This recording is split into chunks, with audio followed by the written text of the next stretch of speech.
Good morning and welcome to the third edition of the Auditing Insanity Newscast. I'm Jim Finch and I'll be your host as we cover stories on Regan Benson, Karen Reed, the GoFundMe take from Wednesday, and of course, Jose Chille DeCastro. Well, I'm a bit under the weather today with severe congestion and squirrel! I'm going to take you through the latest news and hopefully we'll get through this without anyone breaking a nose, a toe, or any parts of our bodies that could be exposed to fire from our good friend Hank's army of squirrels, raccoons, and skunks that can take anyone out without a second thought. We may also have updates on the news stories we're waiting for, including Jose Chille DeCastro's release from the Clark County Detention Center and updates on Aiden Turtleboy Kearney's hearing in his felony witness intimidation case. Send my apologies in advance as I squirrel through one of these news stories. I bet you can't guess which one as we jump into... GoFundMe, DeCastro return does not spark market. Jose Chille DeCastro's release from the Clark County, Nevada Detention Center did not revive the market as again, only our ongoing expenses fund saw gains on Thursday with a donation of $10. A correction before we go further, yesterday's graphic that we presented with the report was wrong, showing gains of $20 instead of $10 to our fund. It was a simple typo and did not impact our overall hijacking of the column, but needs to be corrected for those who actually follow our financial reporting. Financial followers ready? Okay, let's start again with the bad news. The long-anticipated return of Jose Chille DeCastro flopped, and flopped hard on Thursday. There were no gains in any of the auditing-related campaigns we follow, including DeCastro's 3 active campaigns. The financial reporter in us, yes, stop laughing at that designation, notes that this was expected based on DeCastro's decisions once he got out of jail. Despite the incredible performance of Michael Eline's vertical stream the other night, with 165,000 viewers and still climbing, DeCastro only released a day-old video, a short featuring recycled footage, and a community post to indicate that he was indeed out of jail.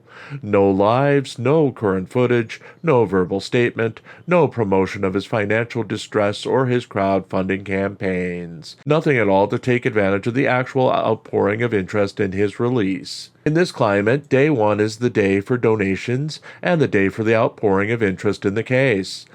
Day 2 or 3 might pop big numbers, but we're already seeing interest fading as the old DeCastro hasn't returned, and fans looking for a live statement and to open their pocketbooks to the cause are already spending that money elsewhere. It was a mistake not to go live and a mistake not to promote his crowdfunding campaigns. He's desperately in need of an influx of funding, and a day 1 pop from those viewers who hate the police and want to punish the system that wrongfully incarcerated DeCastro would have brought huge numbers of views and donations.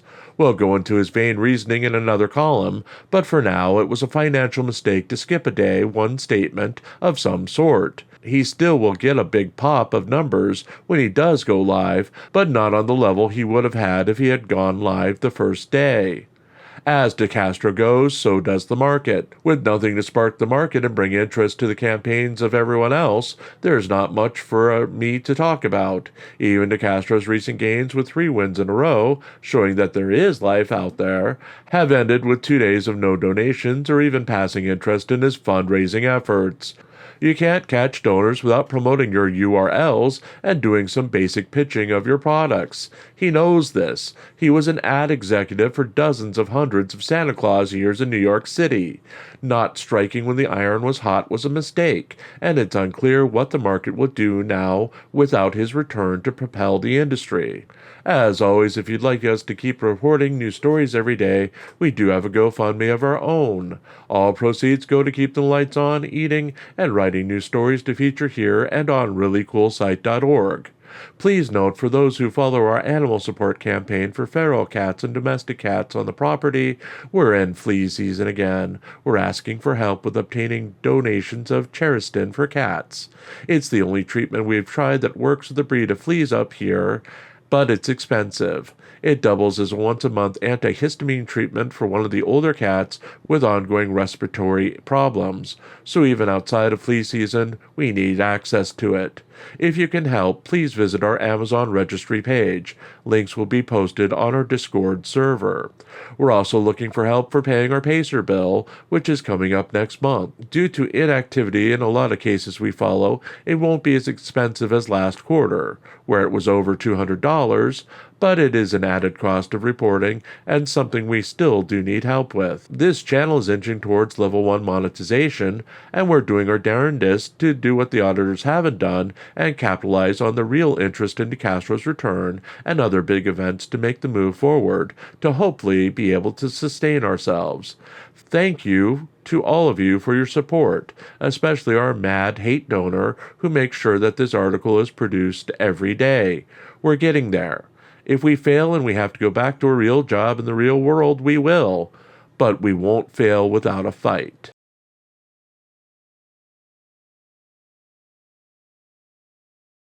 Hendry confronts South Whitley City Council. YouTuber Craig Hendry's latest video is making headlines as he confronted the City Council after the South Whitley Police Department archived its Facebook page following outrage over the handling of the case of Vivian Augustus. According to a report by WBOI News Morning Edition's Rebecca Green, South Whitley police officer Brian Chille was fired from the police force in April following the release of a video from a January traffic stop. In that video, he pulled over Augustus. The officer is seen reaching into the car and unbuckling Augustus's seatbelt and pulling her out of the car with force and throwing the teenager to the ground. Augustus was charged with speeding and refusing to provide her driver's license to the officer. The decision to drop the charges against Augustus was announced on the same day as Chille was released from the police force. The Civil Rights Attorney channel on YouTube covered the case, which brought major increases to the traffic of the South Whitley Police Department's Facebook page, resulting in the page being shut down. Hendry addressed the 3 city council members that were present at the meeting and demanded to know why there was an initial statement from the council that the officer did not commit a fireable offense. The city attorney explained that the statement was truthful, as under Indiana law, the officer did nothing wrong, and the city attorney advised the city council not to provide a comment to Hendry. The YouTuber got a statement from City Council member Brock Watterson, who said that he did not agree with the law and the training that the police were receiving out of the academy. Watterson directed Hendry to the state legislature to change the law that initially prevented Chille from being fired from the police force. Hendry's summation was that the City Council was allowing the state to prevent them from taking action where needed, and they needed to do more to stand up in order to do what was right in future cases.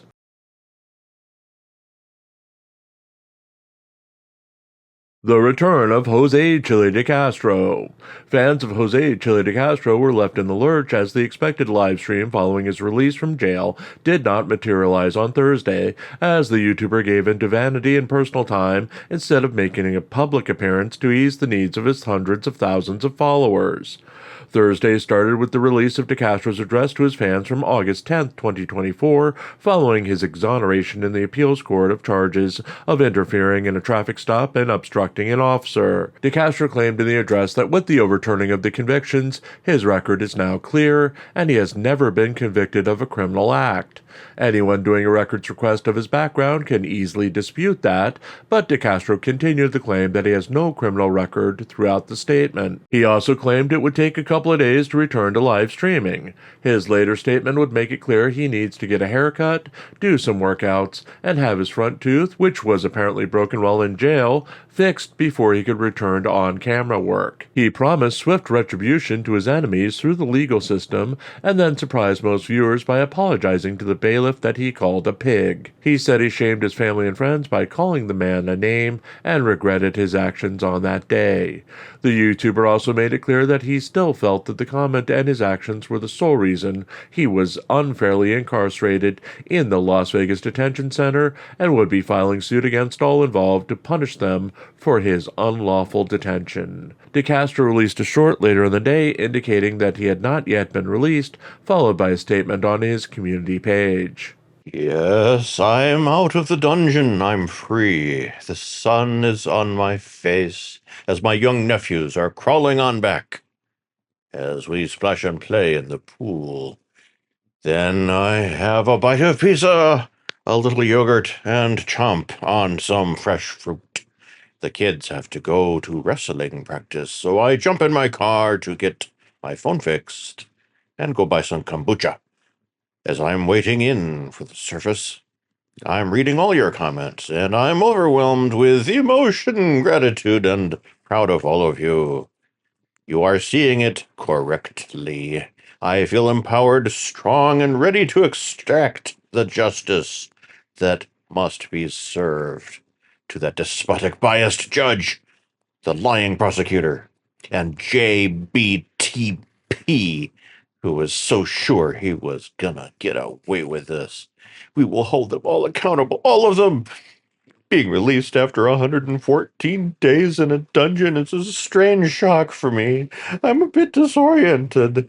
I can't remember some of my passwords. My body weight composition is wicked off. I'm going through a release freedom shock that I can't describe. You all have given and done so much for me while I was caged. Forgive me for needing a couple days to get reoriented. Truly, I need 3 gym sessions, a hair fade, this tooth fixed, Charlie time, and to decompress. The pressure I've been under has been something I'll try to describe when we meet up.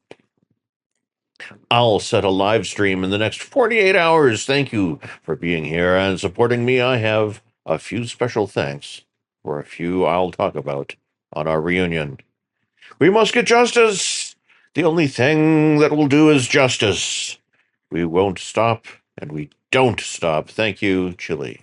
We will continue to monitor DeCastro's channels for updates as they happen.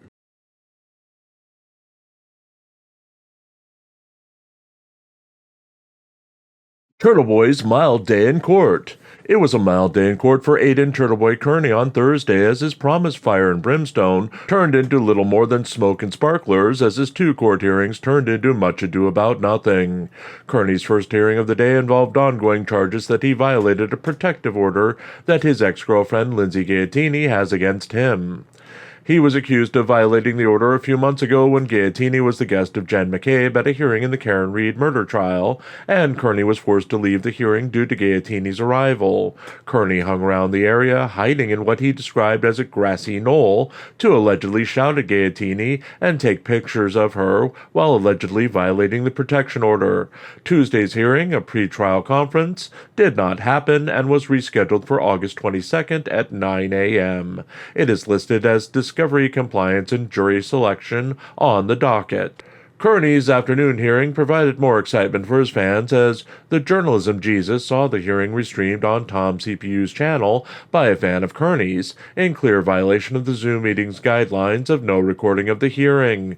The second hearing resulted in another continuance until August 29, 2024 at 2 p.m., with the expectation that the Commonwealth will provide a reply to the question of if they were opposed to providing copies of the data from Kearney's seized phones and computer by August 1st, 2024.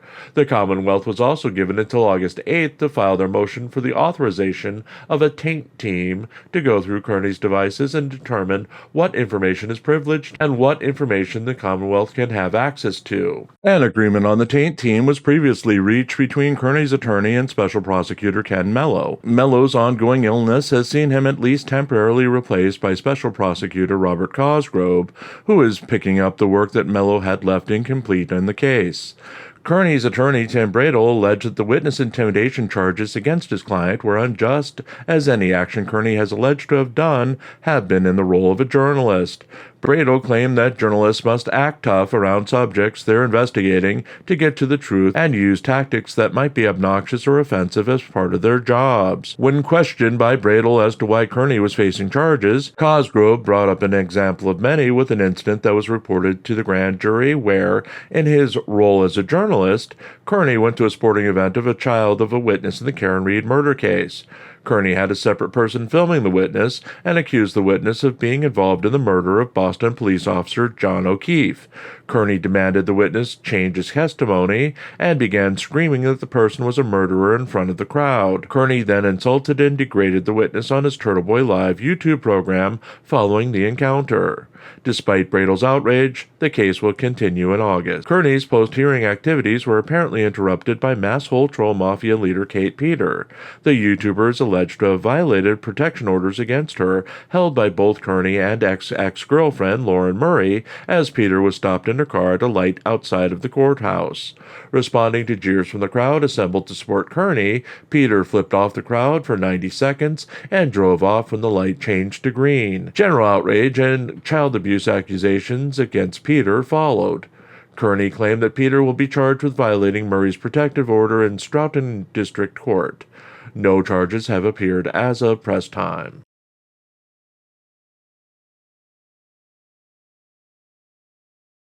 Flashback July 12, 2023. DeCastro loses. Does anything change?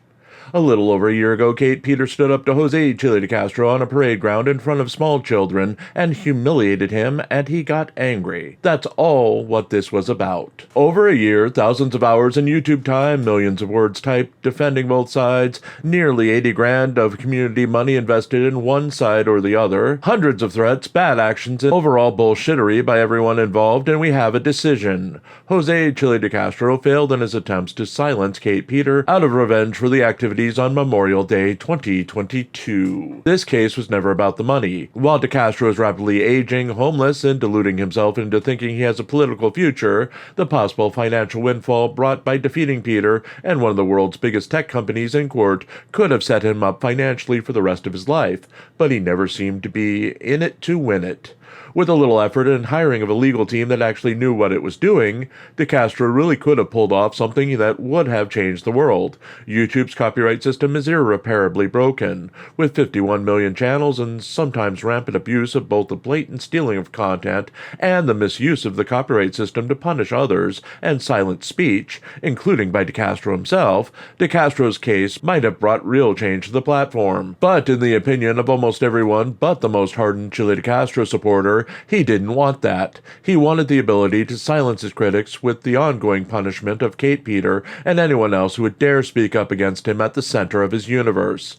He offered no allegations of wrongdoing, leaving his copyright complaint as a list of URLs that supposedly someone somewhere violated his copyright. His arguments were a mix of babblings of a constitutional law scholar, whatever that means, ChatGPT, several small houses worth of and other stimulants, and a 5-year-old saying, "I know you are, but what am I?" His stated goal was to drain Peter and the others for the rest of their lives with his lawsuits, pledging that he wouldn't give up on Peter until the end of his life. At times he sounded more like an obsessed former lover than a man with a serious constitutional question about YouTube's policies or Peter's alleged bad behavior. Even more recently, as he battled Peter and others in federal court in Massachusetts and on the state level in California, reviving his original charges of harassment and defamation in a lawsuit alleging a vast conspiracy against him, and asking the court to permanently silence Peter on the internet, his literal half-assing of court documents seem to indicate that he has no actual plan to win his court cases.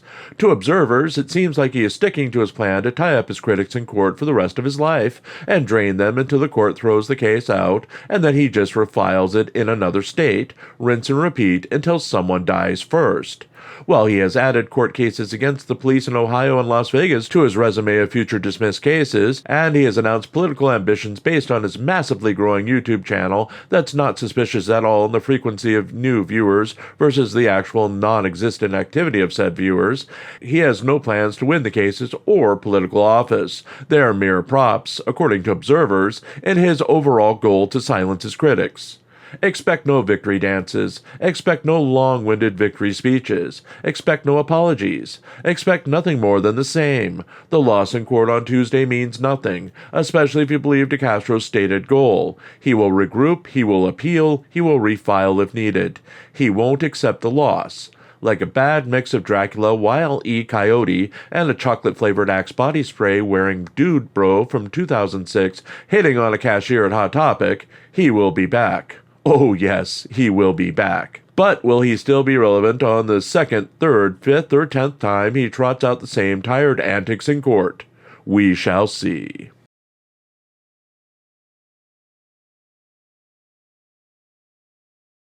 Well, folks, how did you like dem jackalopes? Where Content subject to change because we're recording this at noon Eastern, awaiting Jose Chille DeCastro's first live stream since being released from jail, getting his teeth fixed, getting his hair faded, and working out like a madman. It's good to be a freedom fighter, folks, but it's better to look good while you're doing it. He'll be styling and profiling in no time, and maybe, just maybe, he'll have time to see over the counter when he's reverting to his jail ways and ordering McNuggets at the local Jack-in-the-Box. Remember, kids, once you go junk, that junk stays in your trunk. So finish it, get fat, and give in to your base desires of sin, lust, craving, and a YouTube breakdown. With that, we bring you the closing credits and a long-forgotten post-credit scene. Good night, everyone!